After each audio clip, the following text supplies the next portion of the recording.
donc été à la rencontre des amis de la foi victorieuse et qui était aussi à la remise des certificats. Amen.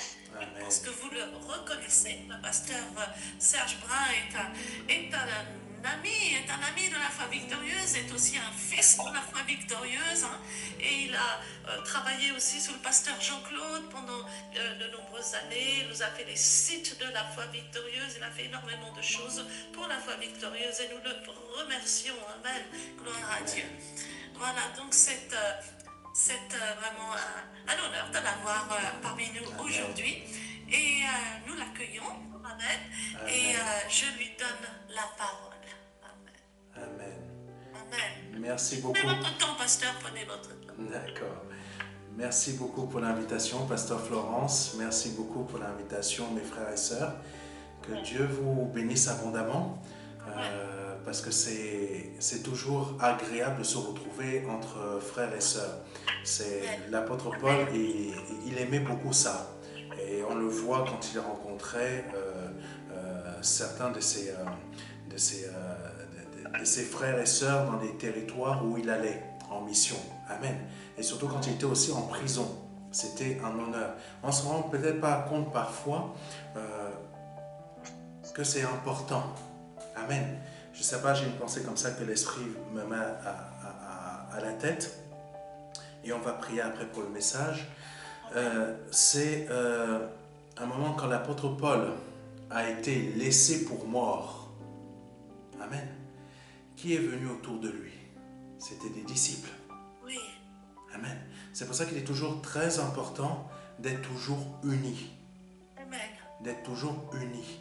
Parce que c'est là où Dieu va manifester sa puissance, va manifester sa force dans toute notre faiblesse.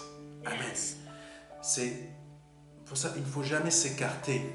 Amen. Il ne faut pas abandonner. Enfin, il y a un passage qui dit « N'abandonnez pas vos églises ». Non. En fait, ça ne concerne que moi. Ça ne concerne pas... Je pense que ça ne concerne pas en fait le bâtiment. Non. Ça ne concerne pas le bâtiment. Ça concerne les frères et sœurs avec qui nous sommes. Amen. Parce que nous sommes l'Église. Nous formons un corps. Amen.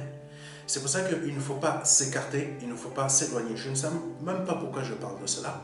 Amen. Mais il ne faut pas s'éloigner, il ne faut pas s'écarter parce que c'est dans le corps que nous avons la bénédiction. Ce n'est pas le bâtiment. Il faut se rappeler d'une chose, c'est que le bâtiment que nous avons comme assemblée, même si nous possédons des assemblées, des méga-churches comme ça existe aujourd'hui en France et ailleurs, il faut savoir qu'on l'a déjà connu, il y a eu des périodes où on nous a empêchés d'y aller. Oui. Oui. Amen. Oui. Ce n'est pas l'assemblée qui est l'église, c'est les frères et sœurs. Il y a en Chine, ils ne peuvent pas exercer leur foi comme ça. Qu'est-ce qu'ils font? Ce sont des petites choses illégales qu'ils font selon le territoire, selon le gouvernement chinois, c'est illégal. Mais ils sont obligés de se réunir dans des petites salles. Ça rappelle quoi? Ça rappelle en fait les actes des apôtres. Aujourd'hui, nous mettons des poissons comme ça sur nos voitures. Mais beaucoup ne savent pas d'où ça vient cette histoire de poisson. Cette histoire, en fait, ce dessin de poisson, c'était simplement une reconnaissance entre chrétiens durant les actes des apôtres, durant la persécution. Amen. Aujourd'hui, nous sommes libres de mettre ces poissons-là sur nos voitures ou je ne sais pas sur quoi d'autre, mais c'était un moyen pour eux, à l'époque, de se repérer. Amen. Donc, c'est pour cela que ne quittons jamais nos églises. Amen. C'est le corps du Christ. Parce qu'on va parler de quelque chose tout à l'heure. On peut être dans l'assemblée, mais on n'est pas du corps. Amen. On peut être dans l'assemblée, mais on n'est pas du corps. C'est des choses différentes qu'on n'arrive pas à comprendre aujourd'hui. Je vais remettre ce moment qu'on va partager ensemble entre les mains de notre Seigneur. Seigneur, je te prie à cet instant que tu témoignes toi-même, tu parles, parce que c'est ton témoignage que tu glorifies. C'est par ton témoignage que tu crées les miracles, que tu brises, Seigneur, toutes sortes de chaînes, toutes sortes de pensées, que tu mets à terre, Seigneur, des réflexions qui sont des tours de Jéricho en nous, ou tout simplement, Père, même par une simple parole, tu peux guérir. Même par une seule parole, quelqu'un peut-être peut se poser une question. Par une simple parole, tu vas lui donner une parole de réma. Une parole de révélation. Mais qui vient de toi. Par une seule parole, Seigneur, la personne ne comprend pas, mais tu as brisé déjà des chaînes par lesquelles elle est retenue. Aujourd'hui, Seigneur, c'est les chaînes qui nous empêchent d'avoir la connaissance. Amen. Mais nous allons voir quel type de connaissance, parce que l'apôtre Paul nous enseigne là-dessus, il nous aide à comprendre. Donc je te prie, Seigneur, que par ton témoignage que tu vas donner aujourd'hui, nous soyons tous édifiés, tous fortifiés, tous relevés par le nom puissant de Jésus-Christ. Amen. Amen. Merci, Seigneur. L'apôtre Paul avait une très grande capacité d'enseigner. Oui. C'est fort, hein? Il avait une très grande capacité d'enseigner. Il avait cette capacité, en fait, il faut savoir que l'apôtre Paul avait déjà, c'était un érudit. C'était quelqu'un qui était très intelligent parce qu'il avait fait des études. Amen. Pierre et les autres apôtres n'avaient fait aucune étude. Aucune. Mais Dieu les a rendus intelligents. Je veux dire à quelqu'un, ne te laisse pas juger par rapport à tes capacités. Le Seigneur, il avait dit cela à Timothée. En gros, je le dis à ma manière, ne laisse pas les pensées, en gros, les jugements des autres, les reproches des autres, les pensées des autres, peser sur ta tête. Peser sur ton moral. Amen. Parce que c'est très important. Parce qu'il y aura les pensées, les jugements, les condamnations des autres ont pour but de peser sur nos pensées, exactement comme Job. C'est là que nous devons surtout comprendre la chose suivante, et c'est là le but du thème, Gnosis, apprendre à connaître. Connaissance. Amen. Amen. Cette connaissance-là, l'apôtre Paul a dit la chose suivante, on va le voir plus tard, c'est que la connaissance ne doit pas, il ne parle pas de la... En fait, il montre plusieurs types de connaissances. Il en montre deux. Il y a la connaissance qui va être une boulimie, ça va être la théologie. Amen. Cette connaissance-là, ce n'est pas cette connaissance que Dieu a appris à ses disciples. Il y a l'autre connaissance que l'apôtre Paul a apprise. Cette connaissance est une boulimie, dans le sens où il s'y croyait tellement grand parce que c'était le parti des pharisiens. Le parti des pharisiens était l'un des partis les plus importants. Amen. Peut-être même le plus important. Il était tellement haut dans ses connaissances que pour lui, cette secte, comme en fait les Écritures peuvent le dire dans certaines versions, qui n'était pas une secte, mais que eux ils considéraient comme une secte, pour lui c'était une hérésie. Parce que tout simplement, ça n'allait pas dans le sens de ce que lui, il avait appris. Donc, connaissance intellectuelle. Amen. Et c'est là que le Seigneur est arrivé, qu'il a brisé ses connaissances intellectuelles pour se servir de lui afin de nous emmener à être des personnes qui arrivent et qui peuvent connaître le Seigneur parce qu'on est libre de choisir le Seigneur ou de continuer notre chemin de mort. Amen. Et c'est là que nous avons eu Romain. Je ne vais pas faire de cours de théologie, c'est juste pour présenter, en fait, le thème d'aujourd'hui. Le Seigneur, ce qu'il a prévu de nous apporter aujourd'hui comme message, c'est la connaissance par l'amour. Amen. Parce que cette connaissance par l'amour est une connaissance qui va déclencher des choses en nous. Cette connaissance par l'amour, c'est ce qui crée l'évangile. C'est ce qui va créer les témoignages de l'évangile au travers de notre bouche. Amen. Parce que nous avons ces deux types de connaissances et malheureusement, c'est la connaissance intellectuelle qui a pris le dessus aujourd'hui. Amen. Parce que tout simplement, on va se dire, je suis béni matériellement et financièrement parce que je suis obéissant à Dieu. Amen. Et comme j'ai l'habitude de le dire, si c'est le cas, Trump est le premier qui va nous dépasser. Amen.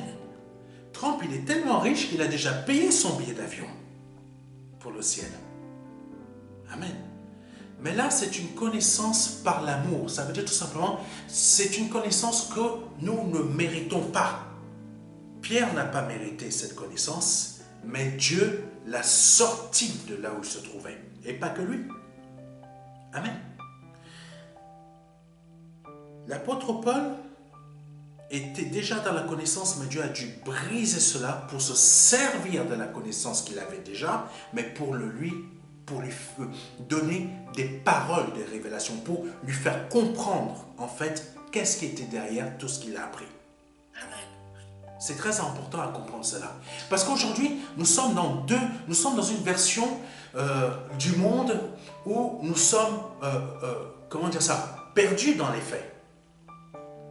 Nous sommes perdus dans les faits. Nous allons dans des assemblées, mais nous sommes perdus. Pourquoi nous sommes perdus? Parce que tout simplement, l'amour de la connaissance. Je ne parle pas de la connaissance dans le sens de l'homme. L'amour de la connaissance, je parle de quoi? L'amour de connaître Dieu. C'est différent. L'amour de connaître Dieu, c'est l'amour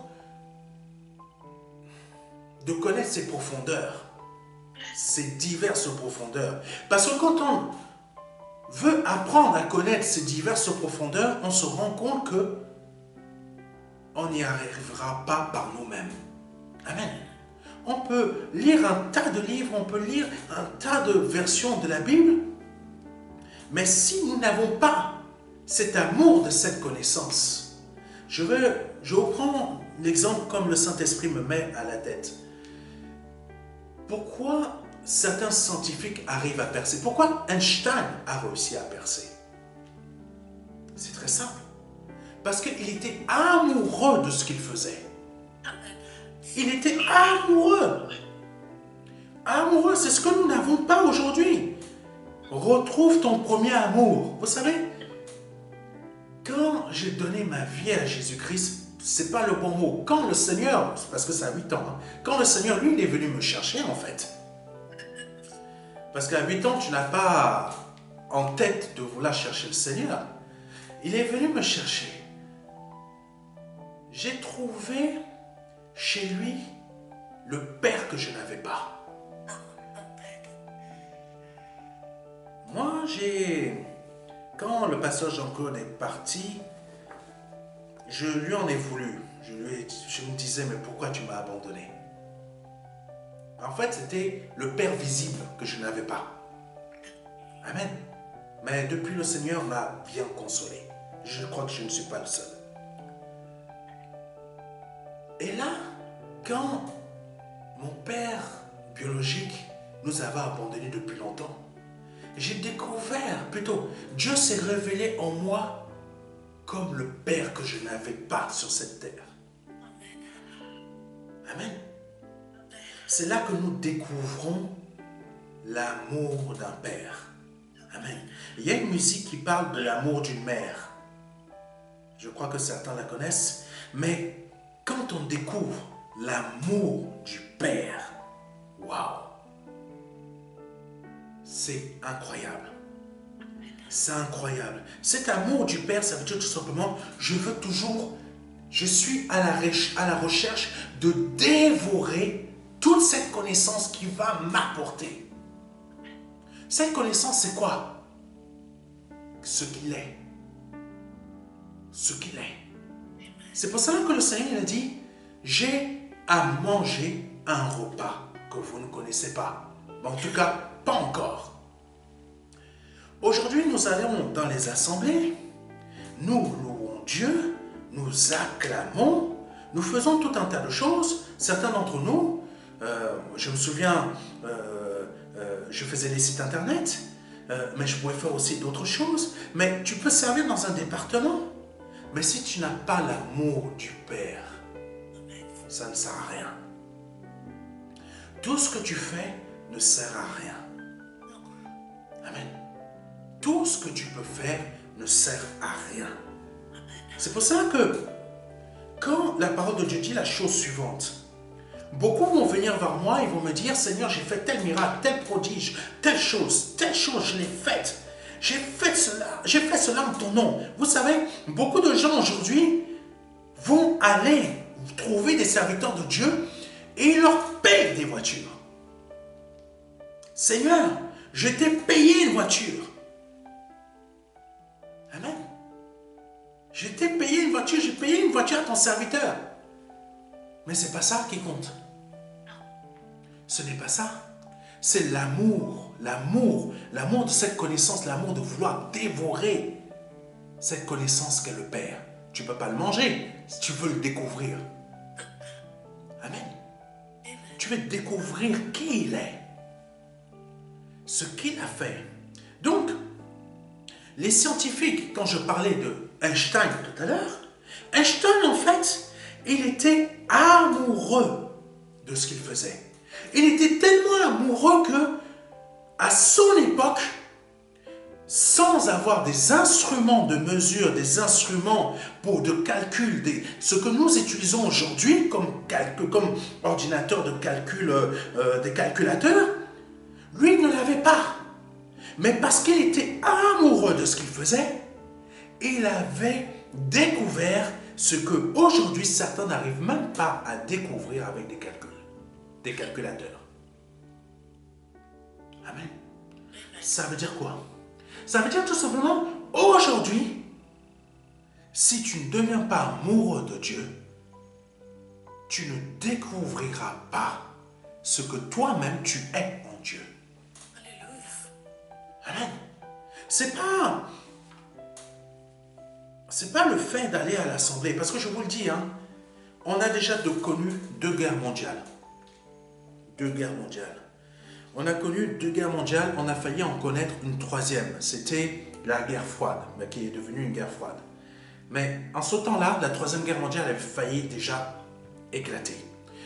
Nous avons connu d'autres crises, la crise de Cuba, tout ce genre de choses. Bon, moi je n'étais pas né, c'est l'histoire qu'on m'a apprise.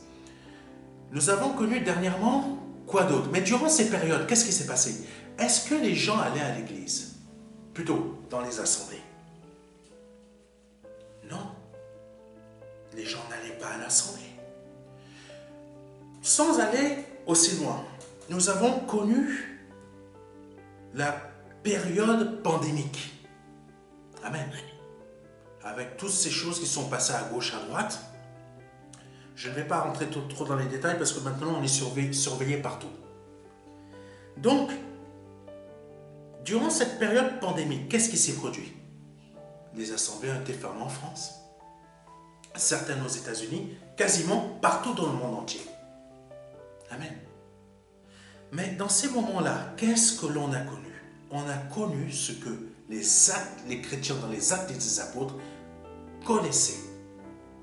C'est-à-dire quoi? La persécution.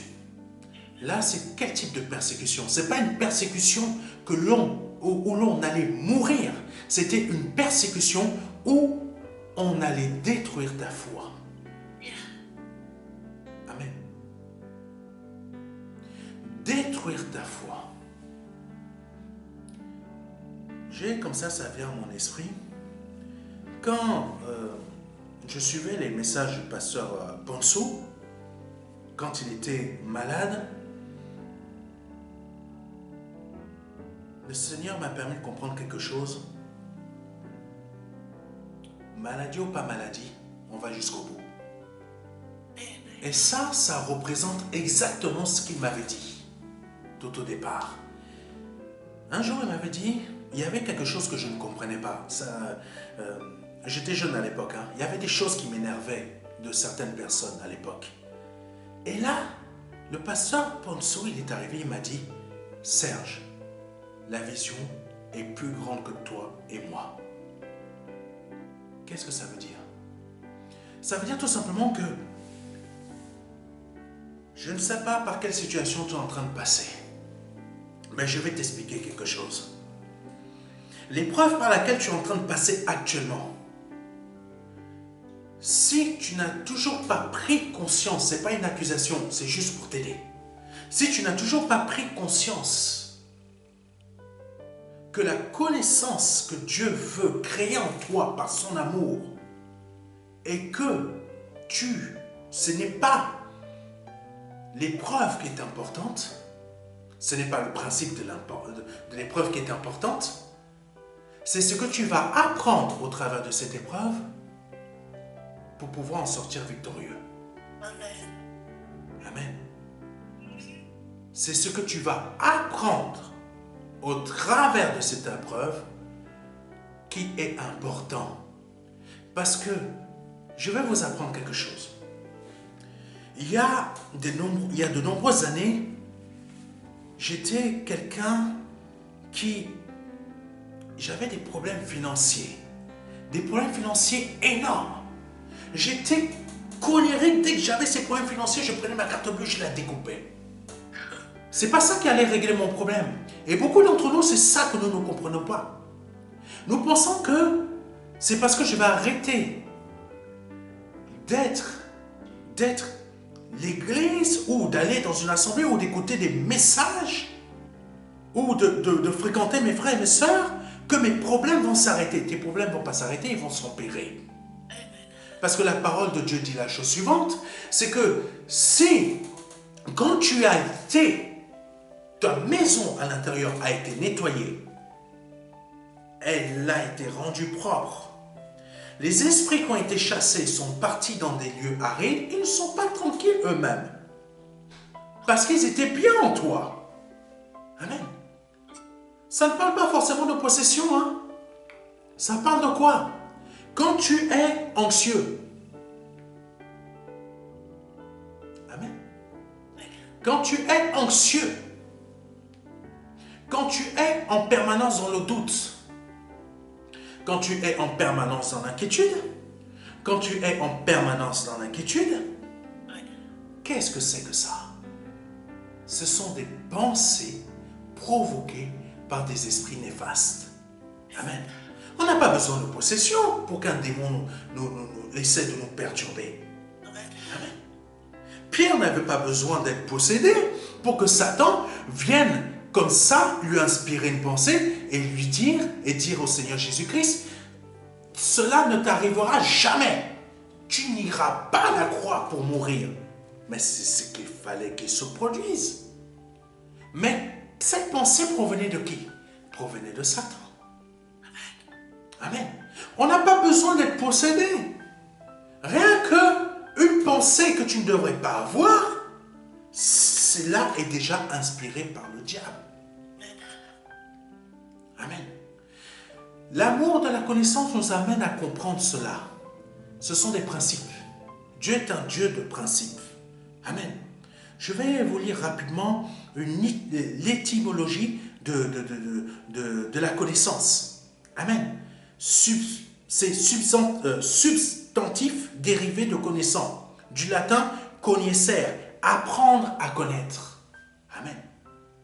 Si tu n'apprends pas à connaître Dieu, amen. Si tu n'apprends pas à connaître Dieu, comment tu vas apprendre à surmonter une épreuve? Amen. Comment tu vas apprendre à surmonter une épreuve? Quel est le lien entre le fait de connaître Dieu et surmonter une épreuve? de la même manière que Satan peut t'inspirer des pensées et que tu vas sortir cela de ta bouche pour que tu descendes encore plus, de la même manière, Dieu peut t'inspirer une pensée pour que tu te relèves. Amen. Quelqu'un me comprend? C'est ça qui va te faire relever la tête, sortir de la dépression, relever la tête quand tout va mal. Amen. C'est ce qui s'est produit pour moi. Dieu, par l'inspiration, quand j'ai fini par comprendre, apprendre à connaître, c'est là que tu commences à comprendre. Quand au bout d'un certain nombre d'années, j'ai fini par laisser le Seigneur m'inspirer, m'aider à comprendre comment sortir de cette épreuve dans laquelle j'étais. C'est là que le Seigneur a commencé à m'inspirer. Et c'était quoi mon problème? Amen. C'était quoi mon problème? Mon problème était le doute. Amen. Qu'est-ce que je veux dire par là? Quand tu laisses un esprit mauvais continuellement t'inspirer la pensée, qu'est-ce qui se passe? Tu restes continuellement dans une barque qui est ballottée. La parole de Dieu parle de cela. Quand tu restes continuellement dans une barque où l'eau est ballottée, tu es instable. Tu es instable pourquoi? Pas par ta propre faute, mais parce que tout simplement, tu n'as toujours pas laissé l'Esprit de Dieu te convaincre qu'il faut que tu rentres dans cet amour de connaissance, que tu apprennes à connaître.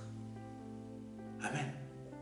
Parce que le but, tu n'apprends pas à connaître juste parce que tout simplement, excusez-moi du terme, juste parce que tout simplement, tu rentres dans le système religieux qui est « je passe par l'eau du baptême, je suis né nouveau ». Tu sais que dans la réalité, parce que tout simplement, tu as accepté apprendre à connaître. En fait, les textes originaux sont très forts. Le jour où tu as laissé le Seigneur, que tu as accepté de te donner à Jésus-Christ, rien que parce que, par un mot, parce que à l'intérieur, tu t'es laissé convaincre par le Saint-Esprit que tu es un homme pécheur, ce jour-là, tu es né nouveau. Ce jour-là, tu es né nouveau. Rien que par ce principe simple, parce que tu t'es laissé convaincre par la connaissance qu'est le Saint-Esprit, qui t'a convaincu que la situation dans laquelle tu te trouves n'est pas la bonne. La situation dans laquelle tu vis n'est pas pure. La situation dans laquelle tu te trouves n'est pas correcte, n'est pas juste. Tu te laisses convaincre. Tu laisses la connaissance entrer en toi. La connaissance te changer. Qu'est-ce qui se produit? Si on pouvait avoir les yeux qui s'ouvrent, tu aurais vu quelque chose, peut-être même un éclair, un foudroiement, quelque chose qui se produit subitement, une nouvelle naissance. Amen.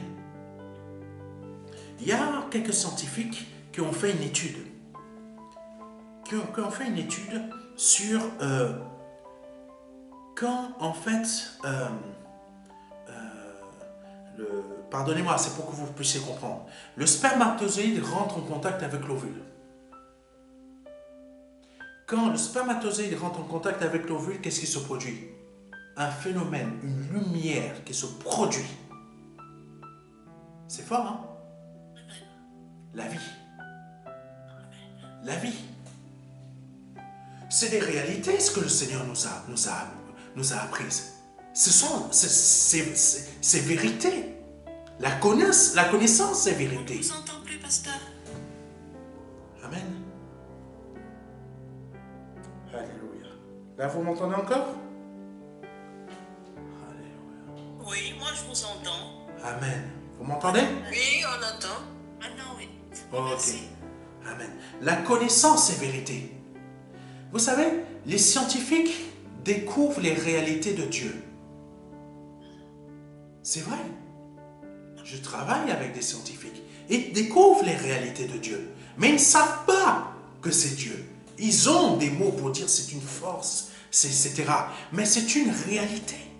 Ils découvrent les réalités de Dieu quand nous-mêmes,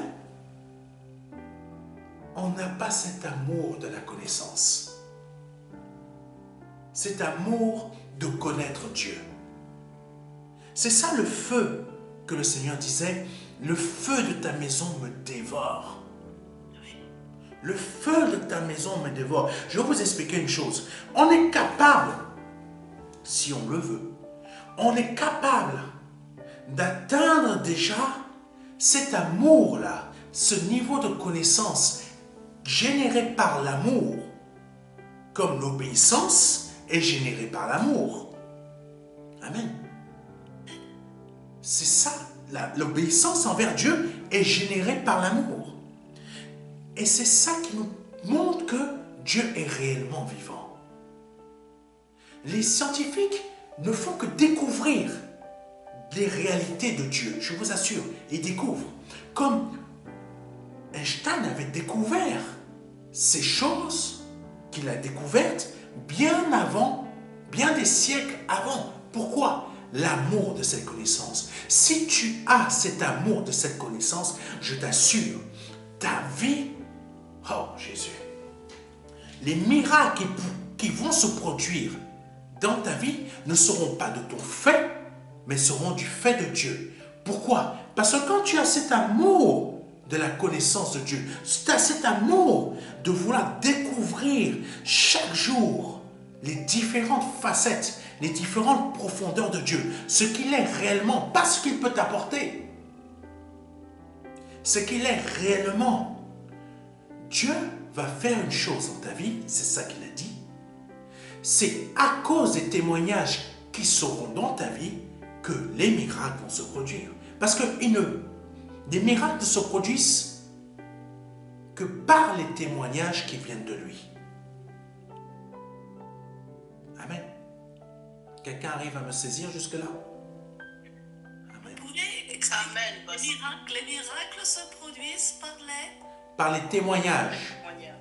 par les témoignages. Vous pouvez expliquer? D'accord. Merci. Quand on voit les témoins, quand on voit les actes des apôtres, c'est là qu'il y a une différence entre les deux groupes, qu'il peut y avoir entre deux groupes.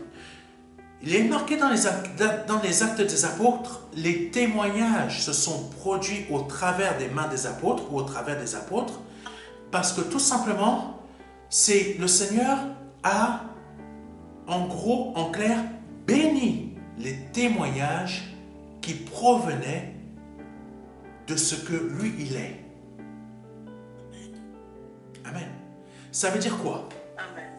Ça veut dire tout simplement que dans la vie où tu te trouves, si tu ne vois pas encore de choses qui se produisent de la part de Dieu, même si tu es dans la foi, c'est que ce n'est pas le témoignage de Jésus que tu peux apporter, que tu apportes. C'est pas, les miracles ne se produisent pas parce que tout simplement, tu n'apportes pas ce témoignage-là. Qu'est-ce que ça veut dire? Ça veut dire tout simplement, on rentre dans un domaine qui est, avant d'être un corps, nous sommes un esprit. Et l'esprit, c'est quoi? Comment il se manifeste? Comment il peut être révélé en nous? Par rapport à nos pensées. Amen. Par rapport à nos pensées, qu'est-ce que je veux dire par là? On peut être dans une assemblée et dire la chose suivante. Je suis chrétien né de nouveau, mais si ton esprit n'est pas changé, en fait, ta pensée n'est pas changée. C'est ça en fait la nouvelle naissance. C'est le changement de paradigme. le changement de ta façon de penser. La parole de Dieu prend cet exemple. Toute chose ancienne est passée. Amen. Amen. Ça veut dire quoi? Tout ce qui était avant a disparu. Ça veut dire quoi? Ça veut dire que tes manières de penser à l'époque ne doivent plus être de la même façon aujourd'hui. Je te prends un exemple concret. Quand j'étais jeune, les milieux africains, il y avait beaucoup de sœurs qui avaient donné leur vie à Jésus-Christ, mais elles continuaient toujours à avoir les mêmes comportements qu'avant de donner leur vie à Jésus-Christ. C'est-à-dire quoi? C'est ça que le Seigneur était en train de révéler dans sa parole. Il disait tout simplement, c'est pas parce que vous nettoyez l'assiette que vous purifiez votre cœur. C'est la pensée, tant qu'elle n'est pas changée, votre comportement ne changera pas. Amen. Amen. C'est ça le témoignage. Le témoignage, c'était quoi? C'était que Pierre apportait un témoignage qui correspondait au fait que lui-même était devenu un homme nouveau. Il n'était plus quelqu'un qui pouvait penser comme l'ancien Pierre. Son comportement a été changé. Amen. Et quand il parlait de ce que le Seigneur lui avait appris, parce que le Saint-Esprit lui faisait se rappeler de ce que le Seigneur lui avait appris. C'était quoi? C'était ce témoignage que maintenant, il pouvait vivre lui-même. Il le vivait lui-même, pourquoi? Parce que sa pensée avait changé. Amen. Tout est une question de pensée. Ta pensée a changé, ton comportement physique change. Amen. Et c'est là que, quand les miracles se sont produits au travers des actes des apôtres, c'est parce que leur pensée, c'est ça le cœur, leur pensée avait changé. Et quand il était en train de parler, il parlait avec cette assurance que ce qu'il dit est vrai. Ce qu'il dit n'est pas une vérité parmi tant d'autres. Ce qu'il dit est vrai. Amen. C'est là la différence dans laquelle nous pouvons vivre aujourd'hui. Nous sommes dans nos propres soucis personnels, mais parce que notre pensée n'a pas encore changé. Nous sommes des nouveaux. Amen. Je ne dis pas qu'on n'est pas des nouveaux. Je dis simplement que notre pensée n'a pas encore totalement changé. Parce qu'on se pose la question suivante. Seigneur, pourquoi je ne vois pas tes miracles? Je prie. Mais il faut savoir que Dieu est un Dieu de principe. La prière n'est pas le seul principe. Amen. Il faut le comportement qui va avec. Alléluia. Il faut le comportement qui va avec. Tout à l'heure, je vous parlais du fait que je connaissais certaines sœurs. Elles allaient à l'assemblée, mais les bonnes fêtes dans leur maison, dans leur propre maison, elles montraient à l'église qu'elles étaient changées, mais dans leur propre maison, les fêtes d'avant continuaient. Amen. Les fêtes d'avant continuaient. C'est ça qu'il faut comprendre. Le changement est important. Et ce changement fait quoi? Que Dieu ne va bénir qu'une seule chose, le témoignage. Le témoignage véritable. Ce témoignage véritable, c'est quoi? C'est dans la pensée. La pensée, c'est quoi? Ça veut dire tout simplement, je ne pense plus comme avant. Mais parce que je ne pense plus comme avant, mon comportement physique a changé. Et quand mon comportement physique a changé, tout ce que je dis, je sais que je repose sur la vérité. Et si je repose sur la vérité, je sais que Dieu ne ment point. Je sais que je suis sur un roc. Et que ce roc ne sera jamais déstabilisé. Je sais qu'en fait, C'est une certitude. Et quand Pierre parlait, il avait cette certitude-là. Amen. Il n'était plus cet ancien Pierre qui pouvait facilement abandonner Jésus et fuir et dire « je ne le connais pas ».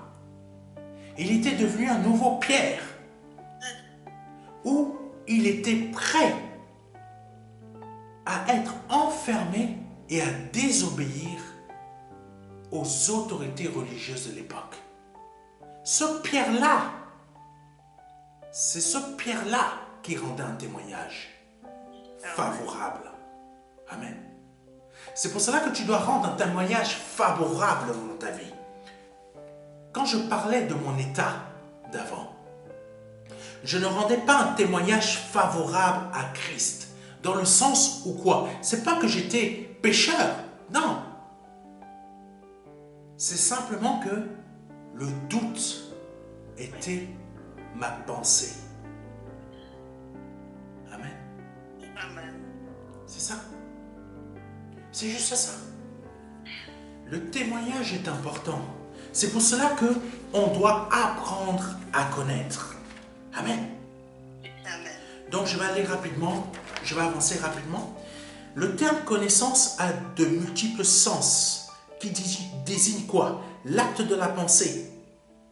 Amen. L'acte de la pensée qui permet de percevoir quelque chose ou quelqu'un, de se le représenter. On se représente Dieu comment? Au travers de sa parole. Amen. En fait, ça c'est moi qui rajoute, en fait, si tu ne connais pas, tu ne peux pas réaliser.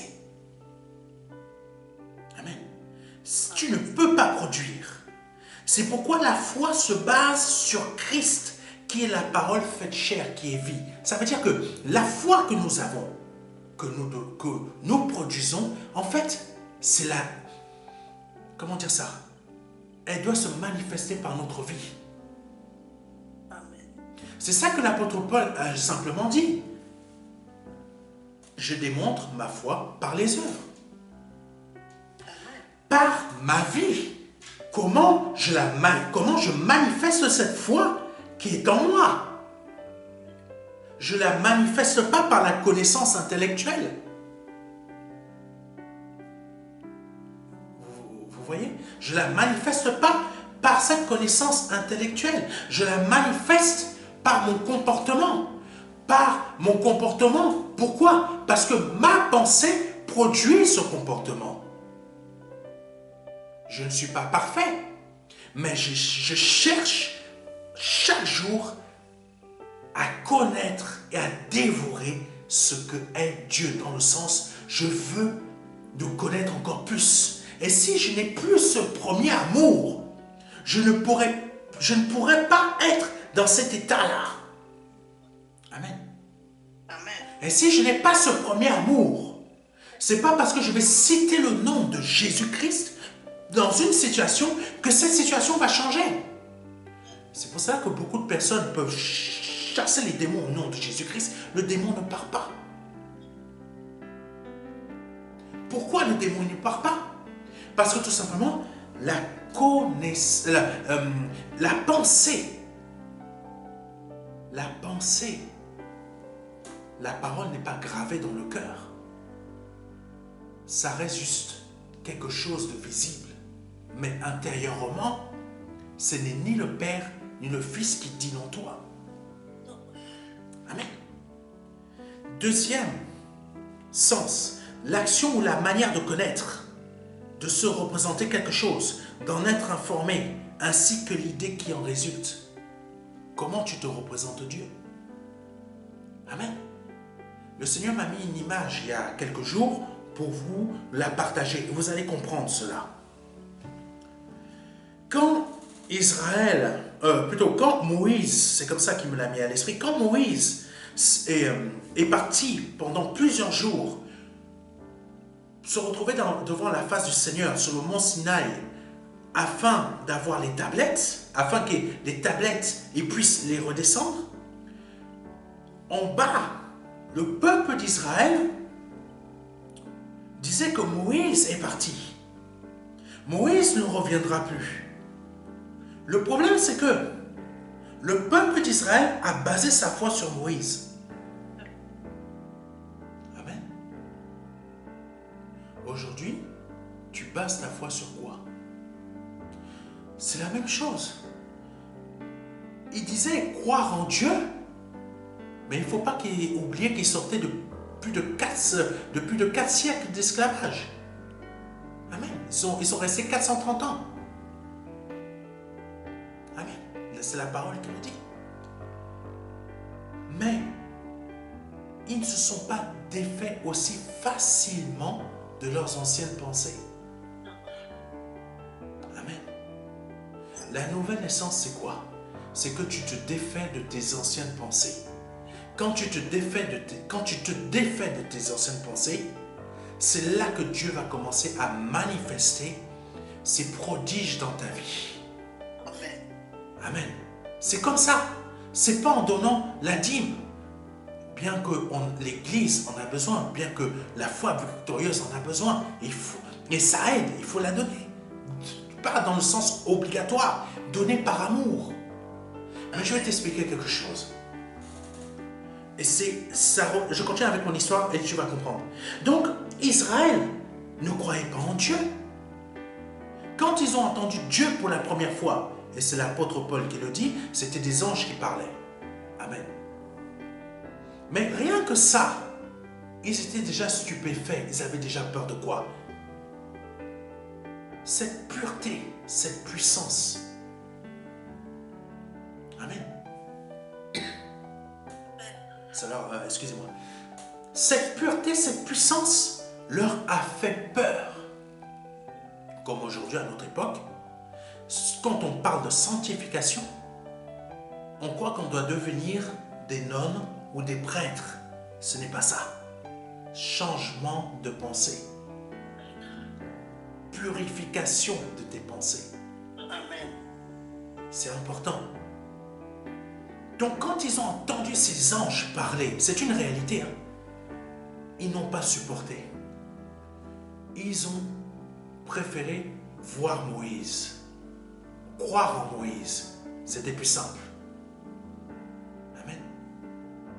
Par contre, quand Moïse a disparu, pour eux, disparu, mais Moïse n'avait pas disparu, ils continuaient quand même à croire en Dieu. Mais qu'est-ce qu'ils se sont fait? Vu que Moïse n'est plus là, on va se donner une autre image de Dieu. Ils ont créé quoi? Ils ont créé ce veau d'or.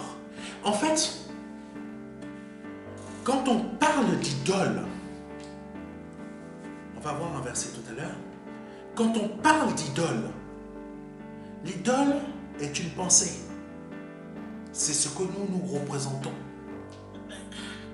Amen. Ce n'est pas l'aspect physique. C'est ce que cela représente dans notre vie. Donc, ils ont voulu représenter Dieu sous la forme d'un animal. Amen. On ne peut pas concevoir Dieu. On ne peut pas le ridiculiser. En fait, c'est ça. Quand on veut dévorer Dieu, dans le sens de la connaissance, on veut de comprendre. On veut savoir ce qu'il est. On ne se le représente pas par une pensée. Amen. On ne se le représente pas par une pensée intellectuelle. On le laisse lui-même se représenter dans notre cœur par la lecture de la parole. Amen. Amen. Parce que c'est comme ça que l'on va le découvrir, jour après jour. Amen. Amen. Premier verset, 1 Corinthiens chapitre 2, versets 9 à 10. 1 Corinthiens chapitre 2, versets 9 à 10. Si vous avez des questions, n'hésitez pas. Mais comme il est écrit, ce sont des choses que l'œil n'a point vues, que l'oreille n'a point entendues, et qui ne sont point montées au cœur de l'homme. Des choses que Dieu a préparées pour ceux qui l'aiment. Amen. Dieu nous les a révélées par l'Esprit, car l'Esprit sonde tout, même les profondeurs de Dieu. Amen. Amen. là pour ceux qui l'aiment. Comment on aime Dieu? C'est pas juste en disant je t'aime. Je t'aime. Moi, il y a une fois, je faisais de l'évangélisation, il y avait une sœur qui était passée, ça remonte à des années. Alors, ça remonte vraiment à beaucoup d'années. Une sœur qui était arrivée et qui passait à côté de moi, elle commençait à chanter un cantique. Elle commençait à chanter un cantique. Ah, quand j'étais jeune, j'étais très direct. Et là, je vois la sœur, elle commence à tourner autour de moi comme ça, elle chante un cantique. Moi, dans ma tête, je me disais, mais c'est quoi ce démon-là? Amen. Ça peut surprendre certains d'entre vous. Mais ce n'est pas parce que tu vas arriver à me chanter un cantique que je veux croire que tu es de Dieu. Amen. Quelqu'un peut citer le nom de Jésus-Christ, peut prêcher le nom de Jésus-Christ, mais ne pas être de Dieu. Amen. C'est pour ça qu'il y a une différence entre eux. Je vais vous dire une chose. L'Église, ce sont des élus. Amen. L'Église ne sont pas des religieux. Le diable ne pourra jamais tromper l'Église. Amen. Parce que l'Église, c'est quoi en fait? L'Église, je ne me perds pas à gauche à droite, c'est dans le sujet de ça, c'est pour vous aider à comprendre. L'Église, c'est quoi? Nous le voyons, le Seigneur, le Père a dit que tu es le premier-né de plusieurs frères. Les frères, là, c'est vous, c'est moi. Amen. C'est tous celles et ceux qui marchent dans la vérité. Amen. Qui aiment Dieu. Ces frères-là, ils aiment Dieu comment? En mettant en pratique ce que le Seigneur lui-même il a enseigné. Amen. Ce n'est pas en mettant en pratique je ne sais pas quoi, des enseignements qui sortent. Je ne sais pas d'où. Quel démon te l'a enseigné? Quel esprit néfaste te l'a montré dans la nuit? Et tu arrives et tu donnes. C'est pas ça. Ce que la vérité a donné. Amen. C'est ça en fait. Ceux qui l'aiment, ce sont ceux qui écoutent ce que le Seigneur a dit et le vivent. C'est ça. C'est ça le témoignage. C'est de cette manière-là que le témoignage va provoquer le miracle dans ta vie. Quand tu as des problèmes d'argent, le miracle va être provoqué à cause de ce témoignage. Parce que tu vis. Tu vis cela. Amen. Je te démontre ma foi par mes œuvres. Je ne te démontre pas ma foi par mes paroles. Amen. Amen. Donc, cette sœur, elle était là en train de tourner autour. Et elle me dit, mais tu ne vois pas que je suis un enfant de Dieu comme toi? Mon Dieu, la parole que je lui ai donnée, c'était la suivante. Je lui ai dit, même le diable prêche.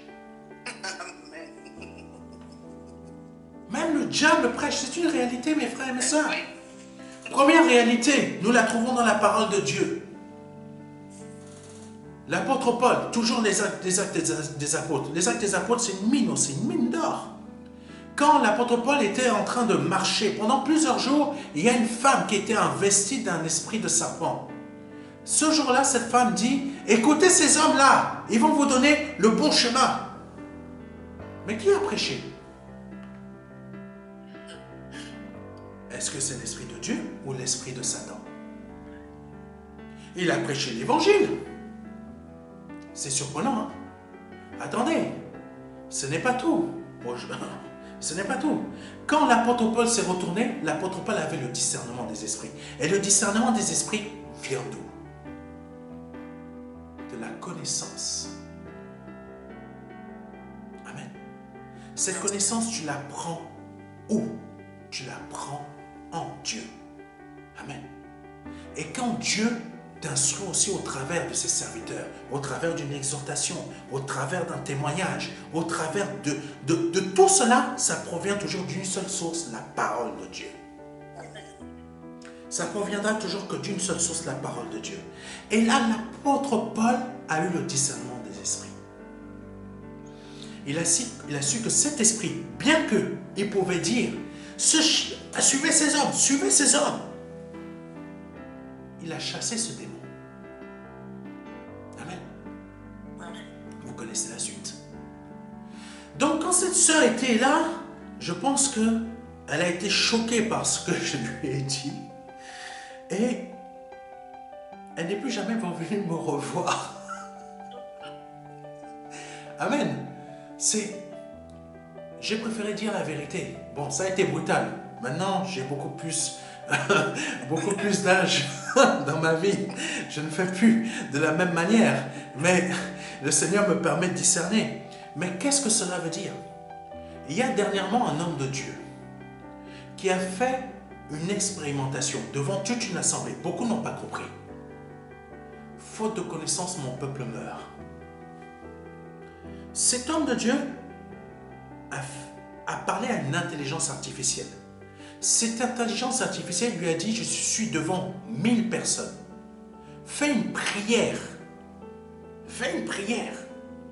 Je peux vous assurer que cette intelligence artificielle a fait une prière comme si c'était le meilleur, le plus grand pasteur de ce monde.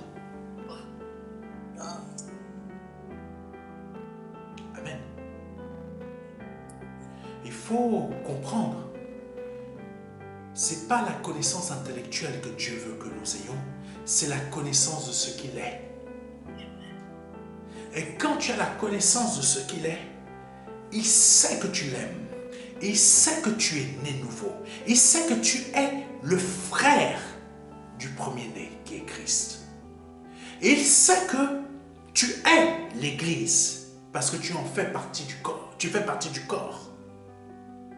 Amen. Et il ne pourra jamais te laisser tomber. Et comme dernièrement, le Seigneur avait mis à mon cœur la chose suivante, c'est que Christ lui-même fait partie de l'Église. Lui-même aussi, il est l'Église. Vous allez être surpris de ce que je suis en train de vous dire. Pourquoi je dis cela? Vous ne voyez pas dans la parole. Mais s'il est la tête du corps, c'est qu'il fait partie. Amen. S'il fait partie de la tête, parfois, il faut chercher à comprendre ce que le Seigneur veut nous faire comprendre. Si lui-même, il est la tête de l'Église, ma tête là, elle fait partie de mon corps. Mais c'est la partie qui donne les informations à mon corps. Amen. C'est la tête qui donne les informations à mon corps. C'est Christ qui donne les informations à mon corps. C'est Christ qui emmène à ce que le corps de l'Église soit dans la sanctification, soit dans la pureté. Amen. Soit dans la vérité. Amen.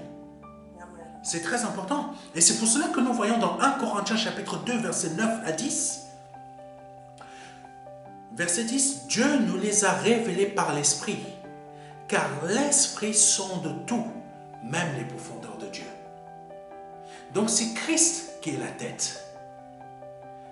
Comme il est dit dans la parole de Dieu, l'Esprit va chercher ce qui est dans les profondeurs de Dieu et nous les donne.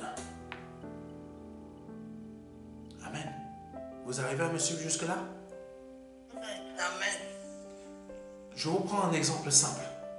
Ma main là ne peut pas bouger si mon cerveau, si les neurones dans mon cerveau ne s'activent pas. Comment? Électricité. Oui, c'est la réalité. Amen. C'est très important de comprendre cela. C'est la même chose pour l'Église. L'Église ne peut pas vivre si Christ n'est pas la tête. Amen. Si tu vis dans une vie de débauche, dans une vie de concubinage, dans une vie de dépravation, etc., et que tu dis que tu es né de nouveau, tu n'es pas de l'Église. Tu es religieux.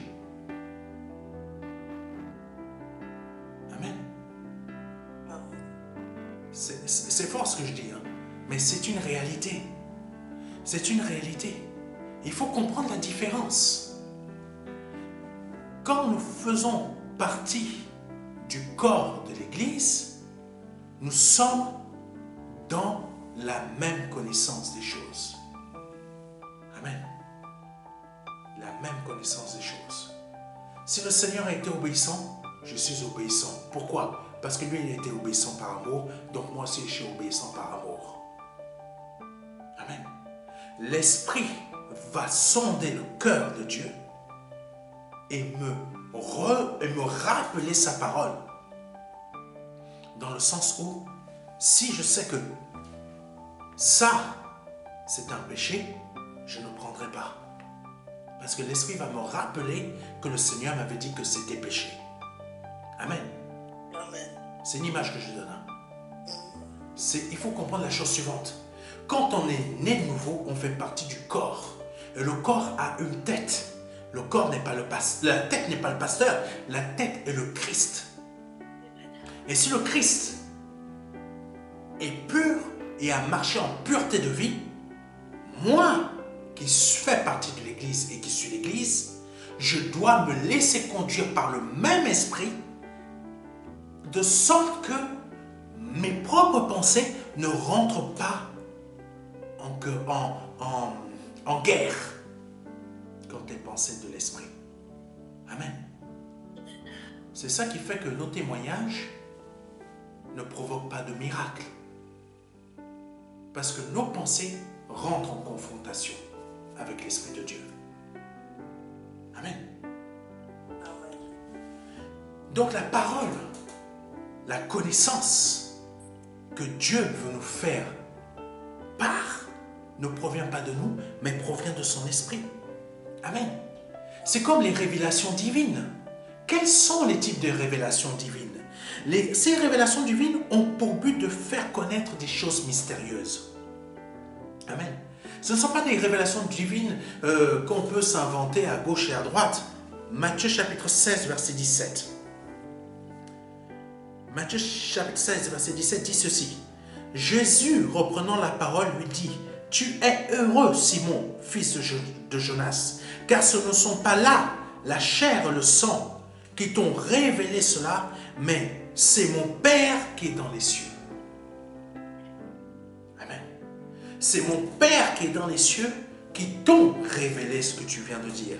Et qu'est-ce que Simon, donc que nous connaissons sous le nom de Pierre ou Céphas, a dit? Tu es le Fils de Dieu. Tu es le Fils de Dieu. Cette connaissance est une connaissance divine, c'est une révélation. C'est une chose qui est provoquée en nous par la puissance du Saint-Esprit. Amen. Jean chapitre 14, verset 26 dit ceci. Mais le consolateur, l'Esprit Saint, que le Père, donc je répète Jean 14, verset 26, mais le consolateur, l'Esprit Saint, que le Père enverra en mon nom, vous enseignera toutes choses et vous rappellera tout ce que je vous ai dit. Amen. L'Esprit de Dieu nous rappelle, nous fait vivre dans cette connaissance permanente, dans toutes les profondeurs de Dieu. Amen. Et là où on va être surpris, c'est Romains chapitre 11, verset 28 à 33. Je répète, Romains chapitre 11, verset 28 à 33. En ce qui concerne l'évangile, ils sont ennemis à cause de vous. Il parle d'Israël.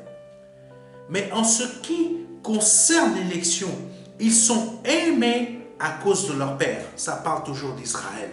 Dans le sens où, en ce qui concerne leur élection, ils sont aimés à cause de leur père, Abraham, Isaac et Jacob. Amen. En ce qui concerne l'évangile, ils sont ennemis à cause de vous.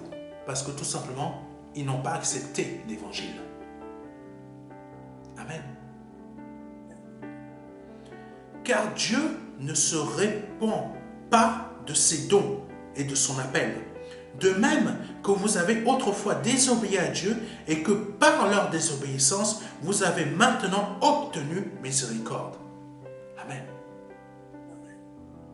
Nous avons été désobéissants, nous avons obtenu miséricorde. Amen. Que le faible dise qu'il est fort. Ça veut dire quoi? Que celui qui se croit pas intelligent, croit qu'il devienne intelligent. Dans le sens de la parole de Dieu. Amen. Même dans le sens physique, ça se passe aussi. De même, ils ont maintenant désobéi afin que la miséricorde qui vous a été faite, ils obtiennent aussi miséricorde. Amen. Car Dieu a renfermé tous les hommes dans la désobéissance pour faire miséricorde à tous. Ça veut dire quoi? Ça veut dire que tout simplement, nous sommes tous pécheurs. Israël est le peuple élu. Amen. Mais ils ont échoué. Et à cause de leur échec, nous avons été sauvés. Amen. Et Dieu nous a placés tous dans ce même échec pour que nous soyons tous sauvés de la même manière. Et cette connaissance, c'est quoi? C'est que c'est une grâce. La grâce nous est faite par amour, mais la grâce respecte aussi les lois, d'autres lois, mais les lois des principes de Dieu. Amen. Dieu est un Dieu de principes. Mais c'est une grâce. Et cette grâce, c'est quoi? Une des premières lois de Dieu, c'est que la grâce est un cadeau. Personne ne mérite quoi que ce soit. Amen.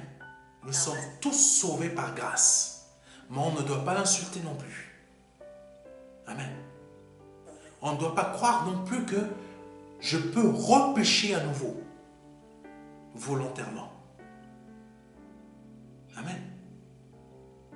Dieu nous sauvera, Dieu va nous pardonner. Mais on ne doit pas insulter la grâce de Dieu.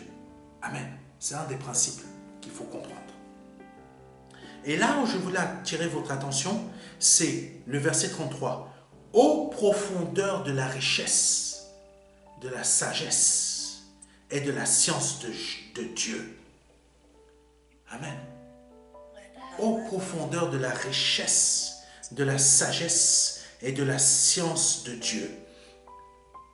C'est très important ça. C'est très important. D'où l'amour de vouloir apprendre à connaître Dieu. Profondeur de richesse, tout type de richesse. Amen.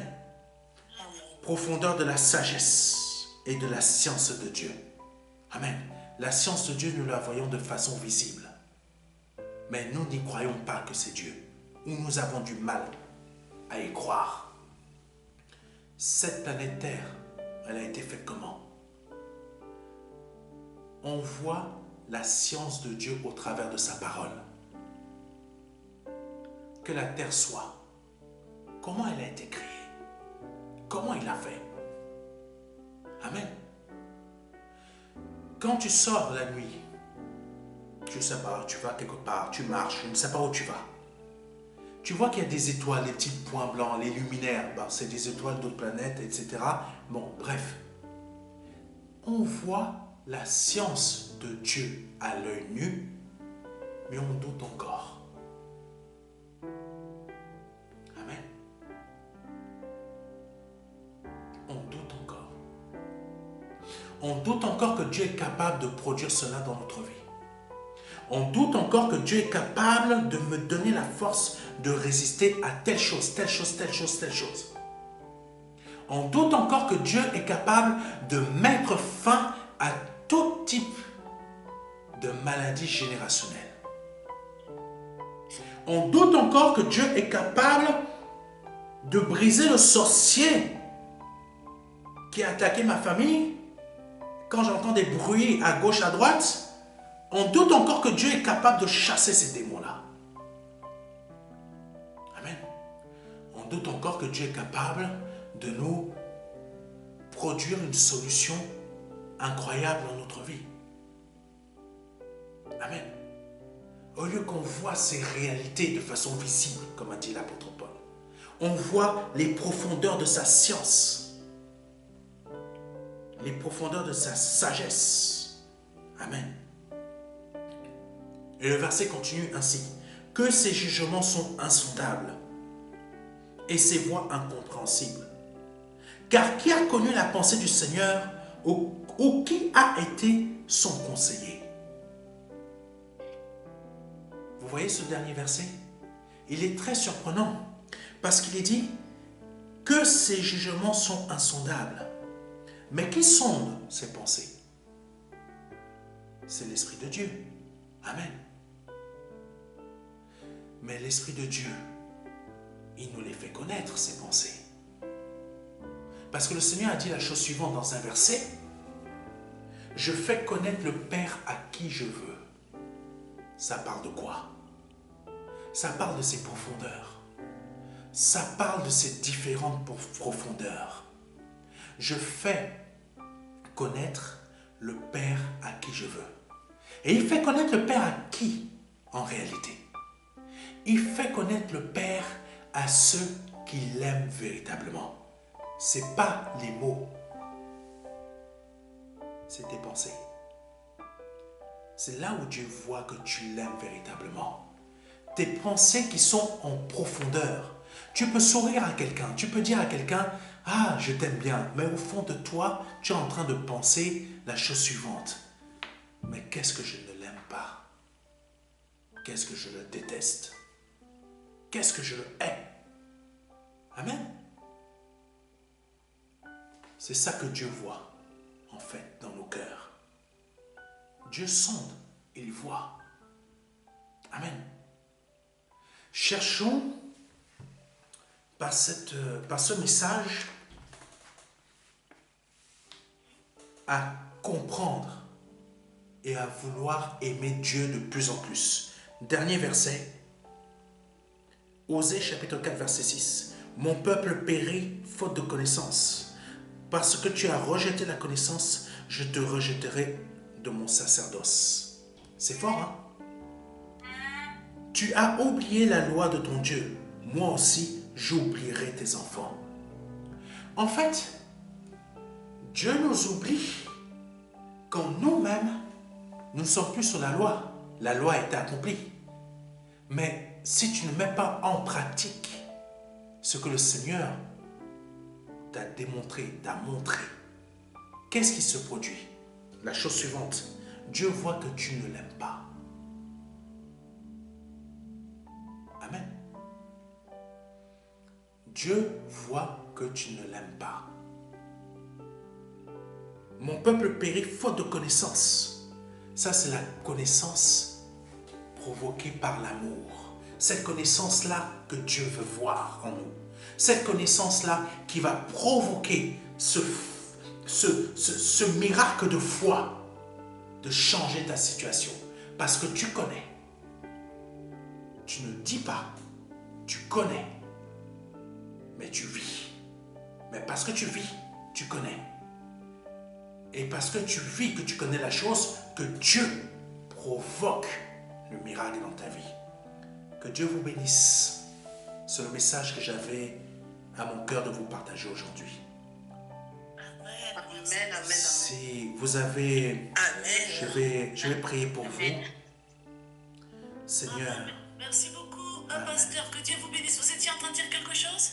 Oui, c'était juste pour prier pour vous rapidement. Ah oui, il faut prier pour nous. Oui, merci. Seigneur, je te prie à cet instant, par le nom puissant de Jésus-Christ. Père, je te demande, Papa, que cette connaissance, vraiment, elle nous habite tous.